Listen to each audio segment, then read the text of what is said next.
Hello everyone, मेरा नाम जयंती रावत है। आज जिस टॉपिक पे यहाँ पे हम बात करेंगे उसका नाम है रिटायरमेंट। रिटायरमेंट एक लाइफ का वो फेज होता है जहां पर हम अपने लाइफ के बचे हुए दिनों को एंजॉय करते हैं। तो रिटायरमेंट के लिए प्लानिंग करने के लिए ही आज मैं यहाँ पर आपको कुछ चीजें बताने के लिए आई हूँ। यहाँ पर हम रिटायरमेंट की बात से मेरा मतलब पेंशन से है। पेंशन प्लान की हम बात कर रहे हैं यहाँ पर कि अगर हम सरकारी या प्राइवेट नौकरी को देखें तो 2004 के बाद से ना सरकारी में पेंशन अवेलेबल है, ना ही प्राइवेट जॉब्स के अंदर में पेंशन अवेलेबल है।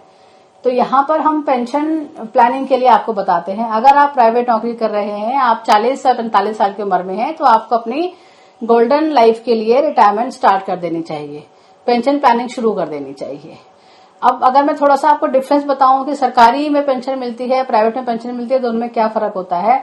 गवर्नमेंट की जो पेंशन होती है उसमें होता है कि हस्बैंड को अगर 100% पेंशन मिल रही है तो उनके ना रहने पर उनकी वाइफ की पेंशन 50% हो जाती है। यही अगर हम प्राइवेट कंपनी की बात करते हैं, अगर आपने किसी प्राइवेट कंपनी से अपने लिए रिटायरमेंट प्लान परचेज किया है तो जो पेंशन हस्बैंड को मिलती है उनके ना रहने पर वही पेंशन उनकी वाइफ को भी मिलती है।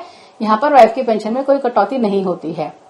अगर हम पेंशन प्लान की बात करते हैं तो मार्केट में इस तरह के प्लान्स अवेलेबल हैं कि अगर आज आपकी एज 50 साल की है, आप अपने लिए पेंशन प्लान देख रहे हैं, अगले 10 साल तक आपने कंपनी को पैसा देना है और 61 साल के पर होते ही जैसे ही आपके 61 साल होती है आपको हर महीने एक पैसा आना शुरू होता है। अब ये पैसा जब तक आप हैं आपको लगभग पूरी जिंदगी आएगा। आपके नहीं रहने पर यह पैसा आपकी वाइफ को पूरी जिंदगी आएगा और उसके बाद जो पैसा आपने दिया है वो पैसा आपके नॉमिनी को कंपनी रिटर्न कर देती है। तो इस तरह के पेंशन प्लान आपको चुनने चाहिए। एक बात आपको अपने लिए पेंशन प्लान लेते समय ध्यान रखनी चाहिए कि जब भी हम अपने लिए पेंशन प्लान खरीदते हैं हमें थोड़ा समय लेना है, समझना है। और सभी कंपनियां एक जैसी होती हैं, हर कंपनी IRDAI से गवर्न होती है।